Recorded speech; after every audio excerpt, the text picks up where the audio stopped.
नमस्कार बंधुगण, कहानी दुनिया को आपण मानक स्वागत। आज चलतु शुणा सुचरिता सेन लिखित गोटे भूत कहानी पारो। मुंबई रा नाइट क्लब समस्ते नाच गीत मस्गुल। निजको नाच गीत हजाई देउछंती उग्र आधुनिक झील और पुओ। समस्ते प्रायतः निशाशक्त, समस्ते हजि जाइछंती निज भितरे। नीता और आद्या खूब मजि जाइछंती संगीतर ताଳରେ। दुई जण अत्यंत घनिष्ठ बांधवी। आजिर आधुनिक झील सबु कथारे आगुआ। से काम भल हो अथवा खराब, एमाने केवल जानिछंती जीवन को उपभोग करिवा। निज घर ठारू और परिवार ठारू बेस दूर रे दुई झियो। क्लब बंद हेबा परे घर को फेरिबाकू प्रस्तुत हेउथांती दुई जण। निज बसा जाए आसिबाकू हेले कौनसी जानर आवश्यक लोड़ा। आज किंतु पाग किछि नियारा थिला। वर्षा तुहाकू तुहा हेउथाए। रास्तारे गाड़ी मोटर हाथ गणति चली थांती। नीता और आद्या जेते गाड़ी वाला को पचारिले केही राजी हेलेनी जीवाकू। कौन करिबे, क्लब भी बंद हो सारी। बेलकू बेल पाग अधिक खराब हेबारे लागिलानी। आद्या गोटे ऑटोवाला को बहुत अनुरोध कला। 2 गुण टंका देबाकू कहिला। ऑटोवाला अर्थ लालसारे राजी होईगला, किंतु शर्त रहिला से अधा बाट जाए जीव, आगुकू जीवनी। नाही मामू ठारू कणा मामू भल, एहा भाबी दुई बांधवी राजी होईगले। आद्या मने मने भाबुଥାଏ अन्य दिन रे ऑटोवाला गुड़ा पछरे गुड़ाती, आज किपरि भाव खाउछंती। ना आउ हबनी, निज पाई गाड़ी खंडे करबाकू पड़िबो। ऑटोवाला अधा बाट जाए आनी ओह्लाई देला। एमाने जेते कहले भी से आगुकू गला नाही। आद्या जेतिकी टंका हाइथिला देईदेला। ऑटोवाला पचारिला, मैडम कहितिले परा 2 गुण देबाकू, कौन एतिकी देले? आद्या हसिकी कहिला, जदि आमको नहीं घरे छाड़ी थांतु ताहाले देई थांती, जा एबे। ऑटोवाला कौन चुपचुप कही चलीगला। नीता हसिकी कहूताए, ठीक हेइची। निजको खूब बुद्धिमान भाबुथिला से ऑटोवाला। दुहे जोर रे हसिबाकू लागिले। वर्षारू रक्षा पाइबा पई बसस्टॉप रे से सीमेंट बेंच रे बसीगले। स्ट्रीट लाइट रे हातर घंटा को चाहिला नीता। देखिला राति 1:15 हेलाणी। अचानक से स्ट्रीट लाइट धकधक होई बंद हेगला। वर्षा जोर रे आरंभ होगला।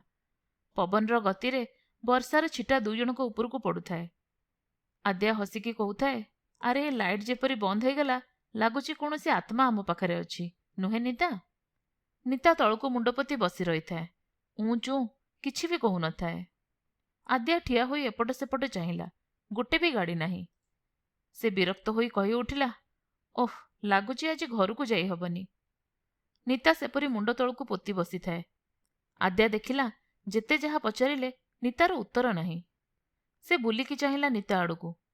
बिजुली आलुओ नीता उपरे पड़ी जाउथाए।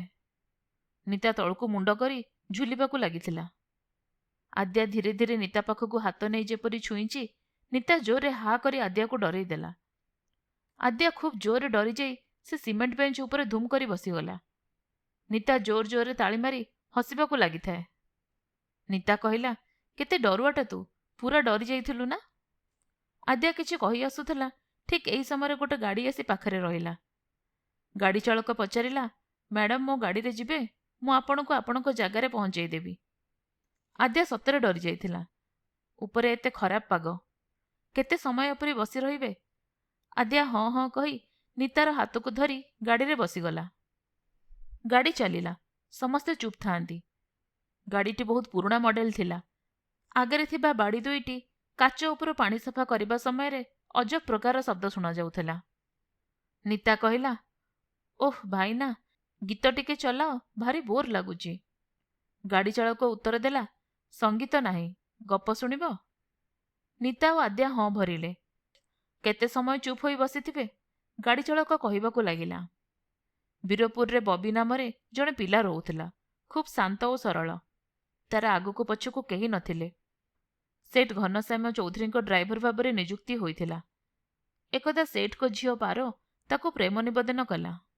छोट बेलू स्नेह श्रद्धा पाई नथिबा पिलाटी पारर प्रेम रे निजको हजाई देला। बबी सिना ता हृदय को पार नारे करि देइथिला, किंतु पारो से तो समय काटिबाकू पुरुष खोजे। बबी थिला ता पई खेलना। बबी बिचारा बुझिबो किपरि?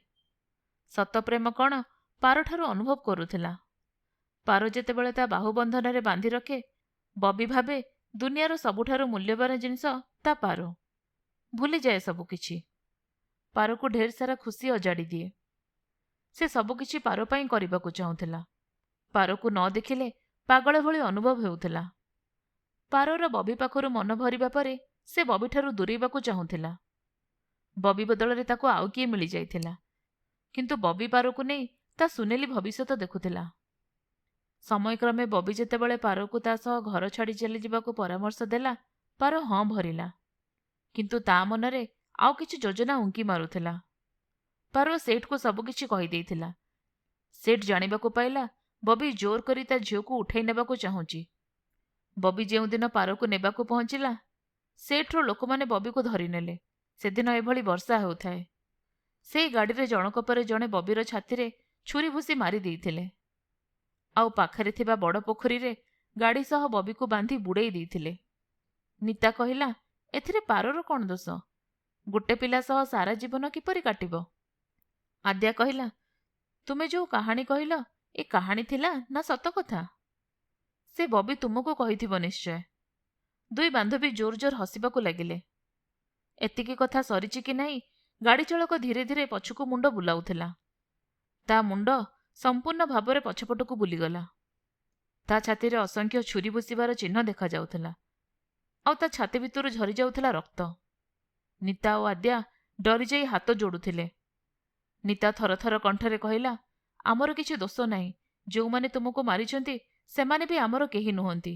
ତାହେଲେ ଆମକୁ କାହିଁ ମାରିବାକୁ ଚାହୁଁଛ? ଗାଡ଼ି ଚାଳକ ଧୀରେ ଧୀରେ ଦାନ୍ତକୁ କଟକଟ କରି ହସୁଥିଲା। ଅସ୍ପଷ୍ଟ ସ୍ୱରରେ କହୁଥାଏ, ସମସ୍ତେ ଜଣେ ଜଣେ ପାର। ଯିଏ ମୋ ଗାଡ଼ିରେ ବସିବ ସେ ମରିବ। ତମ ଭଳି ପାର ଥିଲେ କେତେ ବବି ଅତୃପ୍ତ ଆତ୍ମା ହୋଇ ଘୂରି ବୁଲିବେ। ଧୀରେ ଧୀରେ ସେ ଆତ୍ମା ନିତା ଓ ଆଦ୍ୟା ଆଡ଼କୁ ବଢ଼ୁଥାଏ। ଭୟଙ୍କର ଚେହେରା ଯେପରି ମାଡ଼ି ଆସୁଥାଏ ଏମାନଙ୍କ ପାଖକୁ। ଯେତେ ଚେଷ୍ଟା କରୁଥାନ୍ତି ଗାଡ଼ିର ଝରକା ଖୋଲିବାକୁ, କିନ୍ତୁ କରିପାରୁ ନଥାନ୍ତି। ଆଦ୍ୟା ଦେଖିଲା ନିତା ତା ଦେହକୁ ରାମ୍ପିବାରେ ଲାଗିଛି। ମୁହଁରୁ ମାଂସ ଆମ୍ପୁଡ଼ି ହୋଇ ନଖରେ ଚାଲି ଆସୁଛି। ଆଦ୍ୟା ଜୋର କରି ନିତାକୁ ହଲାଇ ଦେଲା। ଏ ନିତା, ଏସବୁ କ'ଣ କରୁଛୁ? ନିତା ଏଥର ଆଦ୍ୟା ଉପରକୁ ଝାମ୍ପି ପଡ଼ିଲା। ଆଦ୍ୟାର ମୁହଁକୁ ନିଜ ନଖରେ ରାମ୍ପିବାକୁ ଲାଗିଲା। ଆଦ୍ୟା ଜୋର ଜୋରରେ ଚିତ୍କାର କରୁଥାଏ। ଲାଗୁଥାଏ ଗାଡ଼ି ଧୀରେ ଧୀରେ ପାଣିରେ ବୁଡ଼ୁଛି। ସେ ଆତ୍ମାର ଅଟ୍ଟହାସ ଶୁଭୁଥିଲା, ସବୁ ପାର ମରିବେ, ସବୁ ପାର ମରିବେ। ନିତା ଓ ଆଦ୍ୟାଙ୍କର କିଛି ଖୋଜଖବର ନଥିଲା। ସମ୍ବାଦପତ୍ରରେ ଦୁଇ ବାନ୍ଧବୀଙ୍କ ଫଟୋ ତଳେ ଲେଖା ହୋଇଥିଲା, ନିରୁଦ୍ଦିଷ୍ଟ। ପୋଲିସ ଅନେକ ଖୋଜାଖୋଜି ପରେ କେସ୍କୁ ବନ୍ଦ କରିଦେଲା। ଆପଣମାନେ ଶୁଣୁଥିଲେ ସୁଚରିତା ସେନଙ୍କ ଲିଖିତ ଗୋଟେ ଭୂତ କାହାଣୀ ପାରୋ।